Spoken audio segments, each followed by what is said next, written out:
Hi guys, so for today's video, I'm here pa rin sa Tubao, La Union. Ito po, kagigising lang po natin at kakatapos lang po natin magkape. And for today's video guys, ito nga palang aking ginagawa tuwing umaga, pagkagising sa higaan. Ayan, tayo po ay magpapakain ng alaga ni Nanay Baby. At syempre, ito po pala yung aking unang ginagawa, pinapakain ko muna yung aking kalapate. Ayan yung ating ginagamit sa ating magic show. Ayan, yung kalapati muna yung aking inuuna. Syempre bago ang lahat guys, ayan bago tayo magpatuloy, kapag bago pa lang kayo sa ating YouTube channel, don't forget to like and subscribe and click na rin natin yung ating notification bell. At syempre ito at susunod ko na pong papakainin yung ating rabbit na babae. Ayan na. Ito po ay napakabait kapag ito hinahawakan mo talaga. No, super bait talaga niya ng mga alaga ni Kuya Niel. Ito naman po kay Kuya Niel po tong mga rabbit na yan. Ayan na. Kung makikita niyo, syempre nag-aabang na rin po yung ating mga chicken sa likod. At syempre hindi lang din po yan, pati yung yung pato. Ayan. So, abang-abangers na rin yung mga yan. At tutukain na naman nila ako. At syempre hindi lang po nila ako tutukain, susugod po sila kapag sa oras ay nagbato na ako ng pagkain nila o mga patuka, no? And yun, so kunin ko muna yung cellphone ko, lipat ko sa pwesto. Pakita ko lang muna yung ating rabbit. Ito, hindi lang po isa yung ating rabbit, o, 'di ba? Napakaganda niya. At syempre ito naman po ay tayo ay magpapakain na ng manok at syempre ng pato. Ayan na, magsisilapitan na sila. Ayan na, oh, 'di ba? Ayan po yung mga manok naman po ni Nanay Baby at pato. Usually ito pong pato na yan lalaki po yan. Ayan, ayun po yung lalaki.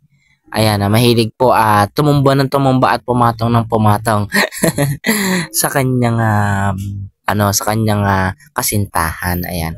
At syempre, ayan, ang susunod na po natin papakainin po dyan yung kabilang rabbit naman po after po netong mga to, no? So, ilipat na po natin yung ating camera at dito na po tayo sa ating rabbit, sa ating pangalawa at pangatlong rabbit. So, ito nga pala si nakalimutan ko pangalan nito. Basta yan, napakabait din yan. So, laging nakaabang at laging sumasampa sa screen. Ayan. So, usually yung screen na yan, yung kawayan na yan, siya po ang nagngat-ngat niyan para po lumabas at tumakbo sa bundok, no? Ayan. So, bibigyan ko na muna sila ng pagkain. At syempre, isang sandok, then isang sandok din sa kabila. Pero hahatiin ko pa yan. So, nagmamadali na si Burkuk. Ayan, oh, di ba? Sumisilip-silip pa siya, oh. Oh, gutom na siya, oh, di ba?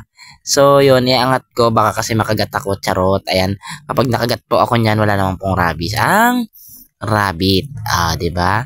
So, lagyan ko na muna sila ng tubig. Then, after po niyan, doon naman po tayo sa kabilang station, no?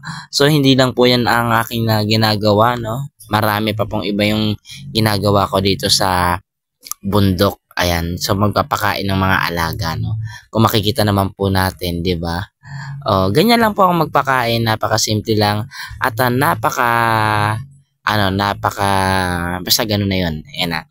So 'yun, ito na tayo sa maraming rabbit at medyo bata pa. Ayan, makikita naman po natin. Ayan, ang dami nila. At ang pinakagusto ko diyan yun, yung yung parang hamster. Ayan nga pala yung kanyang nanay. Ayan na yung tumatayo. Ayan yung nanay nila. O, diba? Ang napaka-cute niyan mga. At syempre kukunin ko na rin si hamster. Parang cute talaga ako niya sa hamster na yan, guys. Kung mapapansin nyo, super cute. Kukunin ko pa yan mamaya siguro. Ayan na. Ang sarap siya gamitin sa magic talaga. Nakaka-attract sa mga bata at syempre sa lahat ng mga manonood, no? So, yun. Ayan, pakainin na natin sila at I think gutom na talaga sila. So, wala silang nginangat-ngat kasi hindi nakakuha si Nanay Baby ng kangkong or yung sa bukid. Tawag ito kasi pagod na si Nanay, lagi nahihilo dahil sa sobrang init, no? Ayan, sunod na po natin yung ating pagpapastol po ng kambing. Ayan, kung makikita niyo po, ang hawak ko naman po ngayon ay kambing, no? Ay, ito po ay papastol po natin sa may bahagi po ng maisan para mabusog po sila. Ayan. So, yun, nakikita niyo po nasa sa bandang maisan na po tayo at syempre palakad po papunta po sa ating cellphone. So, yun, lakad tayo. Ayan, mauuna pa yung kambing na nanay at mahuli po yung isang kambing. Ayan po yung kanyang, ang tawag dito, anak, no? Ayan. So, syempre, ayan na po, papaluin na po natin dito sa may bandang maisan yung ating kambing upang makakain na sila ngayong umaga. At syempre, babalikan po natin sila mamayang mga 4 PM. Ayan. At syempre, pagdating po ng 4 PM, mga siguro alas 5, magpapakain ulit po tayo ng rabbit. So yun, ay hanggang dito na lang po muna yung ating video. Maraming salamat po sa inyo pong panonood at patuloy na pagsuporta po sa aking YouTube channel.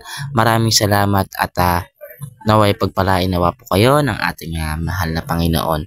Maraming salamat po and see you po sa ating susunod na content. Bye-bye!